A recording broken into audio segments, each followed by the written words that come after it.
There we go. All right, sweet. So thanks everyone for tuning in. This is our last sponsor webinar of the year. We'll be on holiday break for the next a couple Thursdays, but usually we do these every Thursday at 9 a.m. Usually a SaaStr insider on just what's happening at SaaStr, geared more towards our sponsors and partners.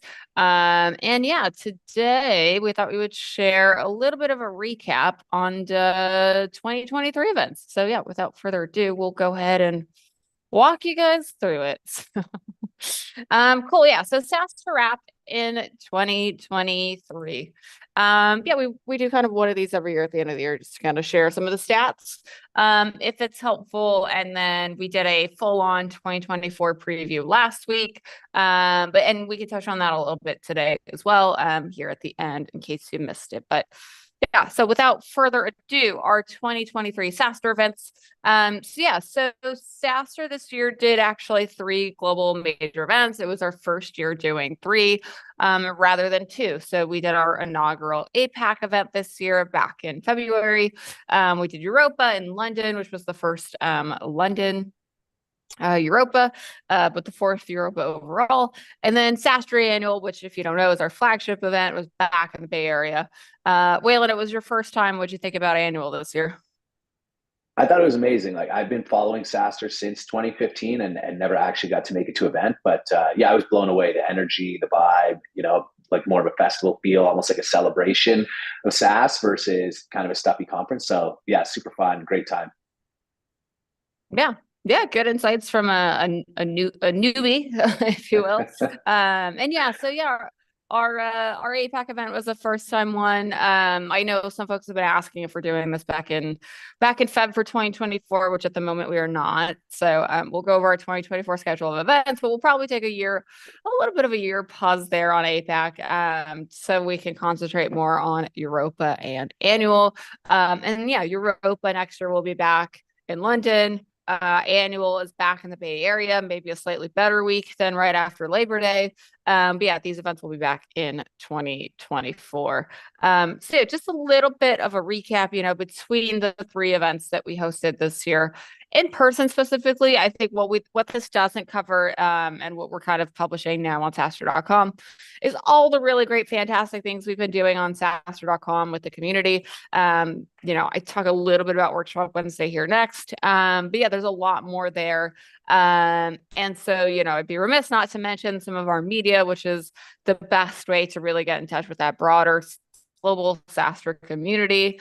But yeah, let's chat about our in-person events a bit. So across our 3 in-person events, which you just saw, we had more than 15,000 SaaS CEOs, revenue leaders, VCs, and investors come together in person, really from across the globe. So I think one thing that is a big differentiator for us, especially for our international events, and then also for the annual, is we do get a global community that comes to these events. I do think it's not just local.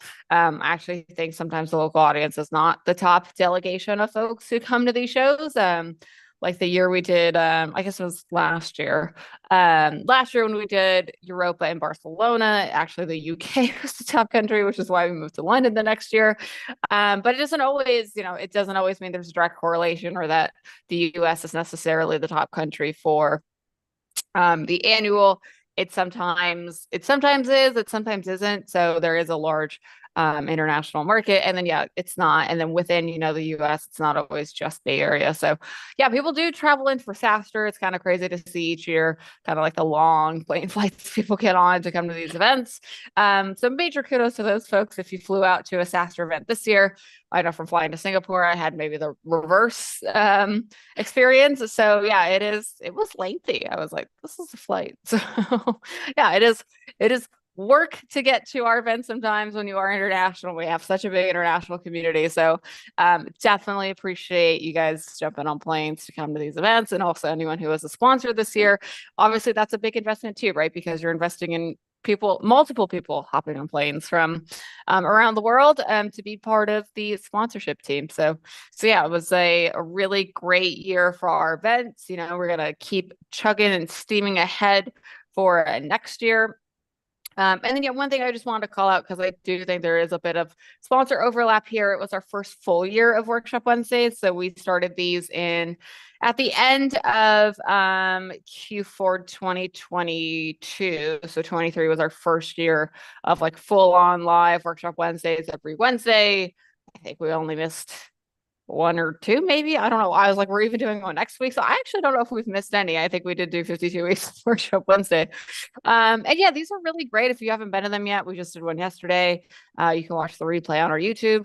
Yeah, these are great. They're interactive. Again, I always stress to folks like, if you want to get in front of SaaStr, it's a mix of in-person and digital because our community is so big that there's a lot of really great ways through media and things like Workshop Wednesday to get in front of folks that, are either also in person or maybe not in person. Because again, it is work to show up in person for these things. And yeah, Workshop Wednesdays, if you don't know, we kind of bring fan favorite speakers. It's interactive. We have had, previous speakers even just in attendance in the audience. We've had some of our sponsors and CEOs in the audience. Really great mix of folks that are coming to these Workshop Wednesdays every Wednesday. They're super interactive. You start to get to know folks on the Zooms that come every week. So thanks to the regulars that we've had, or if you drop in every week that you can or watch it back, thanks to you as well. But we had I think when I looked yesterday, more than 30,000 views combined across all of our workshops, which is fairly good. That's not even all the views. I think I didn't count I don't know, all the live streams. I just counted YouTube. So I'm sure it's more than that. But yeah, a really solid mix of events. And I would say Workshop Wednesdays and everything we do on SaaStr.com and all the newsletters and all that stuff is really like our drumbeat throughout the year. It keeps everything ongoing. It keeps everything evergreen. Again, this is not inclusive of everything. We didn't even talk about CRO Confidential on this, which was a hit this year. But yeah, lots of really great things for both I kind of consider Workshop Wednesday a digital event every week, and then our in-person events. Anything you want to add on our events for this year, Waylon? Yeah, I'll just say, like, I think Workshop Wednesday, the attendance is great, but I think if people really knew how tactical those sessions are, I think that, we'd have even more people there. So I would definitely check those out. Super tactical, great speakers.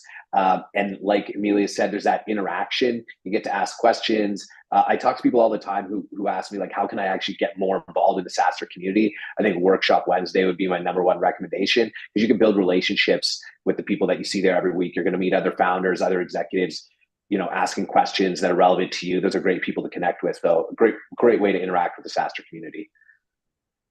Yeah, that's a really great point. And it looks like Brian has now joined us. We had a whole party for the last webinar of the year.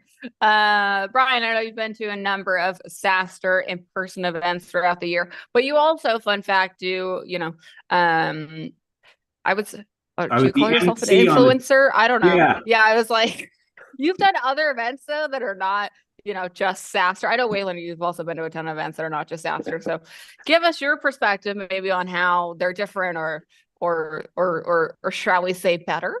I don't know. Our in-person side. Look, I think here's the thing, right? We approach it from a whole different angle. I think SaaStr's always done a really great job of making this a festival. And that might sound weird, but in our first 2 years of me being with the company, we used to do this side, right? It was like under tents and there was mascots. Now, mind you, we, according to how we've built it in advance, we're back in like a mixed environment and we're indoors as well with our expo. But that festival feel hasn't stopped. In fact, last year, I think we're the only festival that had a zip line that I know of. So there's just like things that we do to make interactive elements come to life at SaaStr. We know the reasons why our attendees come, right? They come because they want to get really great content that they can use tactical strategies to bring back and deploy internally. That's the first thing. The second reason, they want to see what's hot in SaaS. Like, why does our expo hall exist? Because our sponsors know I just went away. Where am I? There I am. Sorry. Okay. It's really weird. Our sponsors know our sponsors know that when they deploy their product inside the expo hall, they're able to showcase what's best in class in SaaS today. So that's the second reason. And I think the third is that the people that attend know that when they go, they're going to have fun. It's not stuffy. It ain't Vegas. There's lots of windows. There's plenty of outside time. And we want people to engage in that way. Yep, that's true. And Waylon, I know you came from Canada to come to annual this year. So you're technically one of our international delegates. So yeah, how is that coming to the Bay Area versus, because I know we've been to a bunch of shows in Vegas just for like learnings and stuff. How is it coming to the Bay Area versus, you know, Vegas, which is a hot spot, or New York or something like that? Yeah, it's super easy. There's so many direct flights, so you know it's about 4.5 hours in, so it wasn't bad at all. I think that you know it's such a big airport in San Francisco that like kind of no matter where you're coming from, you're going to have a lot of daily flight options and direct. That's the Yeah. key. Yeah, it is easy. And I know you popped up to the city too, right? So that's kind of handy about the annual. Absolutely. I talked to so many people who come to SaaStr annual and then they bookend it with like, you know, some meetings in San Francisco. So it's a great way, like plan a trip around it, go visit some customers, hit up SaaStr. Yep. Yep. Great way to do it. All right. Well, only more good things to come in 2024 on these events. But before we get to that, a quick recap on some of our sponsor numbers specifically across our events this year. So, you know, like we said, we had about 15,000 delegates on site across, this is across all three events. About 212 sponsors, I think, if I added it up right, across our events. Interestingly, more than 50,000 lead scans by sponsors across our events, right? So if, again, to the point of why do we have an exhibit hall and do lead scan, or people actually scanning these days? They are. We did have this is our first time having a true London pub at one of our events, which was a hit. As some of you might know, we do a speakeasy at the annual, which we do try and move locations of the speakeasy every year, so it's not easy for alumni to find, but yeah, we do a speakeasy on site, which is fun. Little Coachella reference, if you will. And then yeah, this is an interesting note, and then I know you guys have both done brain dates, so I'll let you jump in on this one too. We had 25,000 attendee connections made on Braindate this year, and it's actually, they wrote this up, not me. So I linked this to the article in case you wanted to fact check me, but it was one of the top 3 most successful events, I guess, in Braindate history. 25,000 connections made. If you click the article, we love our partners at Salesforce, but this was actually more connections than was made at Dreamforce, which I think is super interesting. So yeah, one of the top 3 most successful events in brain date history. You guys have done brain dates. What's your take on why maybe we smashed it out of the park so much on these brain dates? Well, I think that, you know, SaaStr first and foremost, it's a community. It's about sharing, you know, how do you grow and scale companies? And obviously going to sessions is amazing and seeing speakers, but a lot of times you want to talk to other people who are dealing with the same challenges that you are and how they're dealing with those. I think obviously 2023 was a tough year for a lot of people in SaaS. So understanding like what's working out there. So I think there was tons of sessions on that type of content. What are people doing from an outbound perspective now? You know, are they narrowing their ICP? Like what things are they doing to advance the business? And I think being able to meet with 3, 4, 5 people with similar problems is just so powerful, and connections that you can take back with you after the event is over as well. Yep. That's a really great synopsis. Yeah, speaking of speakers, it was 121 speakers. It might have been more, so I'm sorry. I just grabbed this number. It's a casual number, isn't it? Casual over 100. I think there was more. I didn't grab this from the speaker team, so I'm sorry, speaker team. Just grabbed it from my worksheet, I think. So there might have been more. We had 14 stages across our events, which was actually our most ever. I think we may do 1 or 2 less next year, just so focus it a little more. And I do think too, to Waylon's point, right? So many people love doing the brain dates. We've kind of did this new thing this year too on brain dates. We did what I don't know, I just called it Brain Date Power Hour, and then we called it that in the agenda. But yeah, we do these things called Brain Dates Power Hour, where we try and chunk out time at our events where you can just do brain dates, which is, you know, and it is our main networking platform. Like we pour all of our energy to get people to network on it. We do this other Meet a VC thing that's a little bit more specific. So, you know, most folks, we kind of almost force them to do brain dates. But yeah, we've done these happy hours. Power hours, I should say.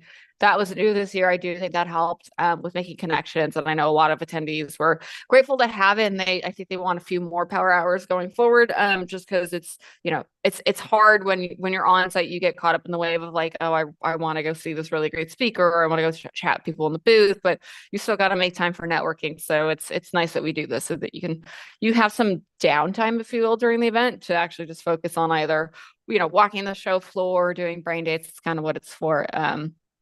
There. Yeah, this year, so cheat codes. We have a big party at the SaaStr annual every year. I forget the names of the folks who performed at the big party before I got here, but there were a couple of big parties before my time. And then I would say when we started moving to a festival style, to Brian's point in 2021, because we were indoors previous to that, we thought we would go all out on the festival style and have like a kind of an outdoor concert, if you will, with a big DJ. So yeah, the first 2021 festival, we had Cash Cash. Last year, personal fave Duke Dumont came to SaaStr. And then, yeah, this year we had Cheat Codes, which was so fun because they were so interactive with the crowd. I think it was such a fun time. Waylon, you were there. What did you think about the big party? It was your first big party. So it was my first big party. Yeah, it was awesome. It actually just felt like you were at like a music festival. In like, that's if you've what ever I'm been to going Bonnaroo for. or something, it's like one of the smaller tents for Bonnaroo, because we're not putting 80,000 people in there. But yeah, no, super fun. Yeah, I mean, we And almost open could, bar. but yeah. I think the fire marshal might be mad at us if we try and overstuff it, but yeah, it's always a fun vibe. And yeah, they were so interactive and such great guys in cheat code. So if you don't know them, listen to them. But yeah, they were on my Spotify Wrap this year of who I've been listening to. So that was a little funny. Yeah, indoor outdoor. So yeah, Brian, I know you've been around. We've rejiggered this and we did move the sponsor hall inside this year, but this indoor outdoor thing, because you've been to a lot of other events that are also inside, like for you, what are the key things of this that kind of help as differentiators, right? Because I know sometimes for folks it is kind of hard for them to wrap their heads around because Yeah. I mean, I get it all the time from the production side of folks who are like, the very first time and whatever. March of 2021, when we started planning the 21 annual, as you recall, I went to like, all of our people and I was like, yeah, so a sponsor all outside, and they were like, no, and I was like, but yeah. Anyways, so yeah, from a pure sponsor and attendee perspective, yeah, what do you see it as? I think it's more important, like, well, for me, I always saw it as like a differentiator because I don't know any other events that really have a true outdoor feel that isn't food or a pool or something like a walking location to another, right? Yeah. This is like the festival's outside. But that said, I think when you think about what does it mean or what does it feel like, I'll just take it from our attendees. I still have people reach out to me as like, oh yeah, SaaStr, like you guys did this outdoors. I'm like, yeah. And because that is such a memorable thing, that's where people go, it's a different trade show. It's not a convention. It's not a trade show. It's like a different style, right? It's meant to be where I can sit down on a beanbag and pull up my computer and be outdoors and enjoying the fresh air on a warm, typically September day. And just like not only be able to do my work, but also overhear the content that's happening and kind of get a twofer of like a relaxed, fun area with surrounded by great individuals. And so I think that's what it offers, right? It's less stress. It's more opportunity to have fun and engage with the SaaS community. And look, man, like our SaaS community, we're a bunch of weirdos and we get to be weirdos and outside. That's how it works. It's fun. Yeah, and I think, Waylon, you were telling me, I don't know, maybe it was post-annual because you did so many calls with folks, right? After the show of the conversations being different on site, right? So yeah, maybe share a little bit with those watching. Yeah, so I think like the fact that it's indoor, outdoor, that it has this festival vibe, it just leads to a different energy, right? When you're in like whether you're in Vegas or wherever it is, you're in a hotel and just going through like a sponsor halls in separate rooms, it's just a bit dreary. And so like getting out in the sun, being indoor, outdoor, it creates this vibe that's just, it's like being at a music festival where you're just talking to strangers in a way that you're not talking to strangers in an area that's a lot more stuffy, right? People are there having a good time. It's more engaging. And obviously that's perfect for networking. Yeah.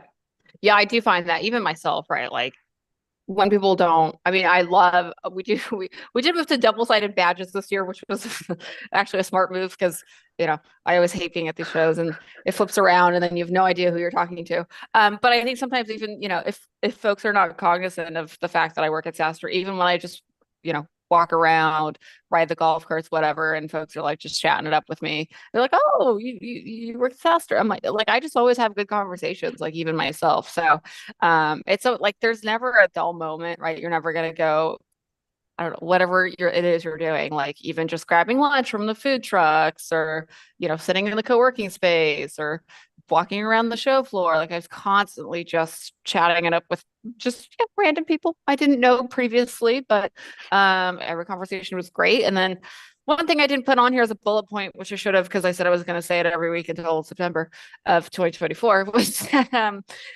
we did see more execs this year do quote unquote booth duty. So I do think that's different as well. Of like, I think a big differentiator for us that we always hear is like the number one feedback we got this year, specifically from Manual as well, was like the quality of folks that were coming up to the booth was so good, so high, right? Like great conversations. And the folks and the sponsors who had their exec team or a leader in their booth got the most value out of it, right? Because it's like, okay, they have the right folks coming up to them and they have the right person to receive that conversation. And those really transform the best, right? I use the Zenny example a lot. And I should say Secure Frame did this, and so did G2, right? Of like, Goddard was at the G2 booth, Schrav was at the Secure Frame booth. Like people had their CEOs, like at the Zenny had their CEO at the booth, and those folks, like, kind of pretty much almost instantly either close those deals or have really good conversations, right, that are closing now because they have that presence. And it is something we're trying to encourage everyone to do next year. It's like, not only should you use this as an offsite, which I know our friends at B Pro do very well. Massimo brings the entire team with Luca, the rest of his execs. He's always done booth duty, but I think because he's a super fan, so he was a early adopter of this model. But I think the more we can get folks to bring their exec team, not only to like have those conversations in the booth, walk the floor, and experience the show. But also, these folks are using it as offsites. Like B's been using it for their offsite for the last few years. I know a few others have been starting to do that as well. But yeah, and then go ahead, Brian. I think also I think it's a really good point about the offsite. I think it's also a place where teams right now are trying to find ways to get more efficient, and yet they still need to see customers. And so we've seen a really great use case where some of our top partners make sure that they're getting tickets for their customers to come see them on site because it's cheaper for them to do that than it is for them to fly and travel to each and every one of those top customers. So it becomes a place for you to go meet your people at a natural place where they'll be. So that's a great point. A couple sponsors I talked to had 50 to 100 face-to-face meetings with people they knew in advance. Either they got them tickets or knew they were going to be there in advance, which is huge. Obviously, like to travel to see 100 customers would just be insane. Yep. Yeah. It's a really decent point. I think too, we saw more CROs and more of those buying committees kind of coming to SaaStr because they need to, right? If a lot of folks on the attendee side are starting to use it as offsites as well. So across the board, right? Sponsors are doing it as offsites, attendees are doing it as offsites. They're bringing their customers. I think from, just to maybe recap what Brian and Waylon have said, like when we have spoken to our sponsors who really are great at and are great at measuring this, which I love. Like I know David's not here, but we were just talking to Mercury the other day, large finance and banking product. She was like, a lot of these really are converting now, but they measure that. And so some of these too is like it's such a great touch point to have those conversations in person because they are, for lack of a better word, sticky. Like now it's been, almost 2 months since SaaStr, if you will, but some of those conversations are still being had, right? I know just overall in the market, folks are maybe a little bit slower to buy. So that's maybe dragged out the usual faster conversion, but those folks are still converting, right, at a higher propensity than folks that they never interact with in their base. So that was a good thing to hear too. And like super solid touch points. And then we've already kind of talked about this, but we do kind of different elements across, APAC, Europa, annual that I haven't seen at other events, but maybe now people will copy us, which does sort of tend to happen. But like this year, we had our first container park and a zip line, and we did our first. I think we called it the Casino Royale, and Royale Casino. What was I typing? But we have a mascot that runs around. We encourage other people to bring their mascots. We do the big party, right? Which again is hopefully differentiated from other folks is doing their parties and concerts, because we do it outside, right? So it does feel more like a festival than just being in the expo with whatever main stage was on that day. So a lot of really great energy and learnings from this year. And then excitingly for next year, we've talked about this a couple times, but the annual turns 10 in 2024. If you're around a couple years ago, SaaStr turned 10. So we kind of celebrated the 10th year of SaaStr as a whole, but now we're going to be celebrating just the 10th edition of SaaStr annual, which I think is super fun. So if you didn't get to watch this recent recording that Jason did with Aaron Levy, who's the CEO of Box, they actually talk about it in the very beginning because Aaron was like one of the anchor speakers for the very first SaaStr. You can still watch these recordings on YouTube. It actually amazes me how many people watch these like really low quality recordings. But technology has come far in 10 years with the session recordings, and now we live stream everything, right? That really was not a thing back then. It's a little funny. It's like watching it on a VHS, but the content is still really good. Like you'd probably still pop in The Lion King if you had it on VHS because the content is good, right? 10 years of the annual. And I'll say this, I know, listen, I have no qualms against Vegas. I think there's a clear blueprint for how folks do shows in Vegas. I know Google Next is moving to Vegas, right? Salesforce is staying in the Bay for now. We've always had the annual in the Bay, which I think is a differentiator from, something like our APAC event, which could move cities, and then the Europa event, which has moved cities, right? We've always been in the greater Bay Area, if you will. So in the first few years, we actually were in like SF proper, like in the city. In 2019, we moved to San Jose just so we could get a little bit more space. That was super fun. And then, in 2021, we moved to the San Mateo Fairgrounds, and we've been there since because it's got 40 acres, which if you're not familiar with the Bay, is actually a little hard to find that much space that is contiguous. So I do think it's nice though, because, unlike maybe other places like a Nashville or a Vegas or even like a San Diego or a New York, like where you're distracted by things, we do create this campus now, which I think is really great. So it is something too, where I'm always amazed how many people like come early and stay late at the annual. Because it is almost like being on like a Facebook or a Google campus. Like we do build it out as a campus so folks can be there for their whole days, and they really are there their whole days. So it's fun. And so we'll do some fun things for the 10th SaaStr annual next year. But anything you guys want to add here as we turn 10? I think look, like 10 is a legacy. So that's fine. That's what we have is an established, at this point, we're an establishment. We're not going anywhere. It's no longer an experiment, as much as it might feel experimental at times. We know it works. And so I think that's the reason why, if you're watching this, you're watching this because that we've figured out a lot of the things. So 10 is only going to get better. Excited to see what happens in the next 10, right? But frankly, like it's we want to find any way in which you can be part of this journey with us. And so, 10 is a good year to start if you haven't done it yet. It's a great year to continue if you've been there before. Yeah, I think Waylon was like closing deals when we took this photo or something. I was like, well, yeah, Yeah, we always missed have out a there hard somehow. time getting everyone. I'm like whoever's around. That's okay. If you're gonna miss a photo for something, it should be, helping a sponsor get signed up. Yeah, or loading it. You're probably helping somebody load out, to be honest. um, On this one, can I just talk about how excited I am about Europa for a second? you absolutely may. Yeah. Yeah, so just like brief history of Brian, but like when I came in, it was just like we were just coming out of our COVID era, right? Like it was Yeah. relaunch time at SaaStr. And Europa, we flirted with the idea, but it was a flirt. It was like, can we go back? Will it be successful? Will it be fun? And we Yeah. just decided to like, let's play the chips, right? And we went for it. And it was a great show. And Yeah. every year since, it's been a People great talk about it.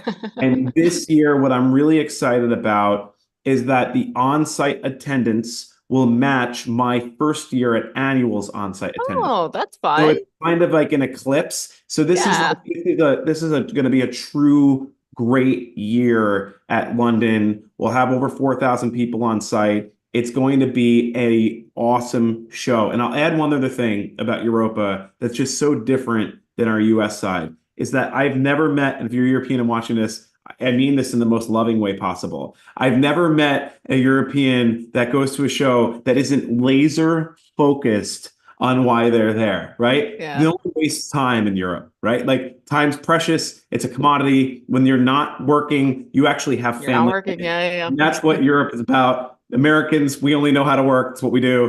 And so frankly, like they are there because they're intentional with it. And so those are 4,000 intentional attendees of the CEO, VP level that are there to go and make something happen, either take something back to go put into play in their own business or go make a business deal happen because that's what they're there to do. So I love this. We're back at Tobacco Docs. We have a little bit of a run. My first year, we were in Barcelona. Now we've been to London last year. We're now back at Tobacco Docs again. And honestly, the England crowd for us is pretty robust. We had a great feedback from last year. We're catapulting off that to really to expand upon it for this coming year. So I'm just super stoked about London. I totally am. This is my Roger and Ebert 2 thumbs up for Europa this year. Anyway, okay, I'll get off my horse.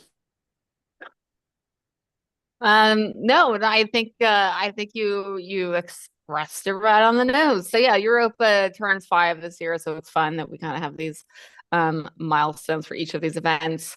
And I've been working on kind of a fun sub team for Europa. So but yeah, so Europa, yeah, this is a little bit of a differentiator on our Europa and then in theory our APAC event going forward as well, as we do move cities typically for these events. So whereas the annual is always in the Bay, Europe is such a big place. It's who of us to kind of move places. Yeah, we started just in Paris as like a experiment to see if folks would come to this that don't come to the annual. And so I think that's a differentiator. People are always asking like, well, should I do both? Isn't it the same people who come? There's minimal overlap of folks who come to one or the other. And really it's folks that go to both have, kind of that global presence of like they have an office in the Bay, they have an office in Europe, and that's why they go to both.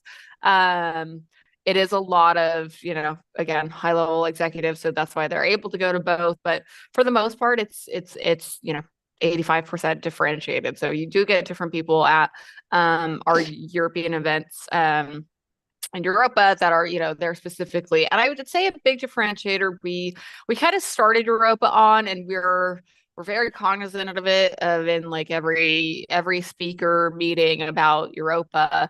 I say this a lot to attendees. I should probably make it bigger on the website, but I would say like unlike other shows I've been to in Europe, and I've been to some, I've been to like London Tech Week, I've been to Money 2020, like I've been to these things in Europe, and they're fantastic, and they have a time and place for being what they are, right?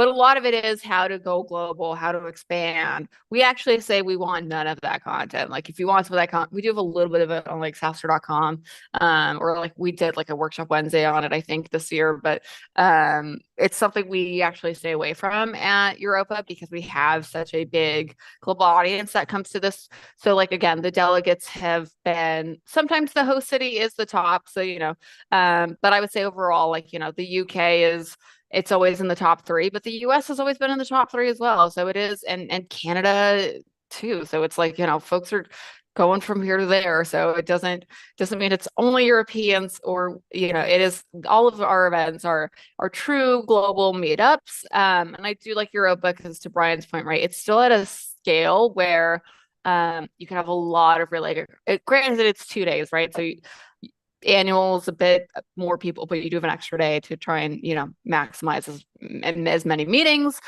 with folks as possible. But London's kind of nice because, again, you get 2 days to kind of maximize your time with everyone. And we are back in the same venue for the first time at Europa, so that'll be a fun mix because we know, right, we know exactly where people went this year, to the point of us being back at the San Mateo County Fairgrounds again for 24, right? Like we know this venue, we've worked in it for the last couple of years. We know kind of how to control the traffic and flow of folks. So it's funny because I think a lot of folks, for both Europa and annual, we kind of put our sponsor halls in what I would say unique places, in which people always stare at me on production calls and they're like, why are you putting sponsors there? Like that's not usually, they're like, here's where we usually put people. And I'm like, here's where we're gonna put people. And they're like, no. And I'm like, yeah. So yeah, that is a fun thing, right? Of like, we know where the foot traffic is. And also for annual, we did this actually flipped this year because the last 2 years, the actual sponsor hall was outside. Pros and cons, right? Lots of pros and cons to it. And so we heard from enough folks that they wanted to move inside. We moved them inside, and there was like literally more traffic, I would say, to sponsors this year than there were outside. And I do think it did amaze a few folks because they were like, well, how did you do that? Not really knowing, right? Like you're kind of unsure because you're on the same campus, but you're changing the blueprint. And I'm like, well, but we've been in the same overall venue. So like you change a few things on the periphery, you kind of know how people are going to flow into things. So it's the same thing for Europa, right? Like now that we know the venue, we know where to put the sponsors for the most traffic. They got a ton of traffic this year because they were basically in what I call the walkways. Huge thing to do in Europe if you know anything about how they run production and health and safety, but they're basically in the walkways, which meant they're the most highly trafficked area, which, yeah, again, we always get a lot of head scratches for how we do things, but, folks got a lot of leads. So there's that. Okay, on to the last thing, which I think is our event schedule, for 24, and then we'll wrap on any final thoughts from the group since we're having a little bit of a party here. So our major events scheduled for, I used the same photo twice. Oh, well, for 2024. As we said, Europa will be back next year at Tobacco Docks. It's June 4th and 5th. So it's the first week of June. Historically, actually, I know you guys may not believe me on this, it's been warm in June. So it's Tobacco Docks, like the annual. It's why we picked it. It's indoor outdoor. So yeah, we do some fun things on what we call dockside. We can't really fit a tent there, but we do some fun things on the dockside because they've got like these old kind of like ye olde pirate ships that are there that are just marooned there. So we do some fun things on the dock side, which I think is really fun. Yeah, people like the energy out there. And then annual, back festival style. Once again, indoor outdoor. We do indoor outdoor for annual because it is 3 days, and so sometimes with some folks are like, I get sun fatigue if there's too much out. I get it, right? I go to these festivals too in life. So yeah, indoor outdoor, so you can enjoy the outside, but also get a break from the sun for 3 days. So pace yourself. But yeah, back in the SF Bay Area. Back also to our usual Tuesday, Wednesday, Thursday setup for the annual. So again, you can bookend that with a trip to see your customers that are in Silicon Valley in the Bay Area. Europa, that's a Tuesday, Wednesday. Again, kind of same idea there. If you've got London offices or international offices to go to, really easy to get from London to anywhere else in Europe and do it that way. So that's our in-person events. I'd be remiss if I didn't talk about Demo Day, which Brian looks excited about. So give the folks a quick spiel on Demo Day. I will. I love Demo Day. I'm telling it. People want So it. excited. Let's talk about Demo Day. Demo Day, it's our first inaugural Demo Day, but let me just tell you, it's not our first inaugural digital event. That's right, folks. I did say digital event. I know, sounds crazy, but we actually did a lot of these during COVID. I mean, So frankly, many. we did a lot. We did. I like how you did said the C word on the live stream, so I'll have to go edit it, but that's okay. Keep going. Whoa. Whoa. Sorry. You're supposed to say like during 2020, and then people would Oh believe me. yeah, Sorry. yeah. I'll Sorry.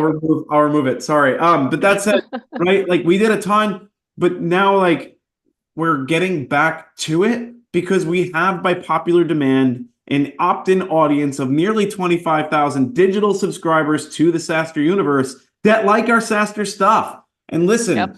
y'all sponsors out there have said to us, and we've heard many times, we want to talk about our product. We want to talk about the new thing that we're launching. We want to talk about our audience. And you know what? We heard you. Insert SaaStr Demo Day.